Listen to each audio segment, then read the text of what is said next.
Ice. What would hockey be without it? Okay, what would the Nashville Predators be without ice? I'm not sure if Philip Forsberg or Roman Josi would be much fun to watch on roller skates. But have you ever really stopped to think about ice? Ice could mean a snow day, a day off of school. Ice could be too much ice in your sweet tea. Oh man.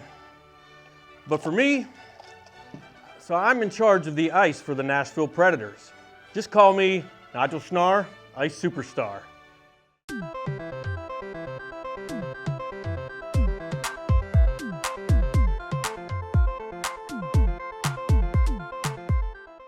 So what goes into making the ice for the Preds? Let's get into it. All right, first things first. It takes about 12 to 15,000 gallons of water to make an NHL sheet of ice. That's about the same as 41,000 of your mom's tumblers. Or, about 8,000 of this cup. Okay, before we fill it up, let's talk about what's under the rink. There's a concrete slab underneath that rink, and you can think of it as a thermostat. You can warm it up, or you can cool it off. That's my job.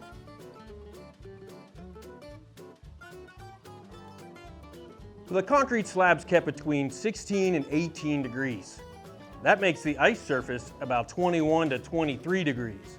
Now I know you think these guys are the stars out there, but hey, I'm out there too.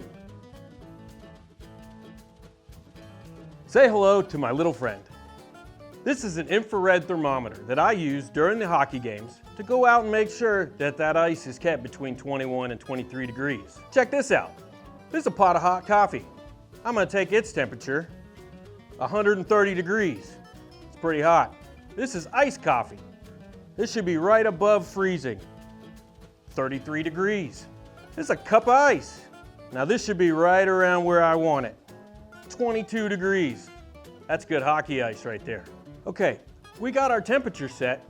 Now we want to look at the water itself. And how we do that, we can look at the pH balance of the water. That's going to determine the acidity or the alkaline in the water. If it's too low, that's got too much acid in the water. If the pH balance is high, that's too much alkaline in the water. What we want is right in between.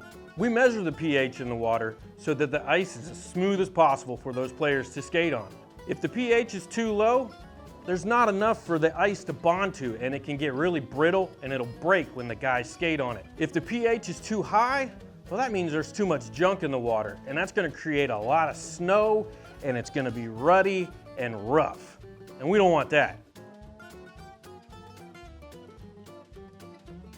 The pH is measured on a scale from 0 to 14. 0 being very acidic, 14 being very alkaline. So we're looking for right around a 7 with our ice water. What we're going to do here, we're going to test some sweet tea and some regular water. Let's start with the sweet tea. Ooh, that's sweet. That's reading about a 4.5. That's going to make your cheeks pucker. This is regular ice making water. It should read right around a 7. That's it. Sure enough, right around a 7. So in theory, ice making water should be good enough to drink. I got a lot of options here. The coffee, the sweet tea, but I think I'll take the ice making water. Well, that's it for today's show. Be sure to join with me next time, because we're going to talk about ice hardness, we're going to talk about keeping ice cold in the summertime, and we're going to talk about my favorite, the ice resurfacers, better known as the Zambonis. Thank you for joining me. I'm Nigel Schnarr, Ice Superstar, and go Preds.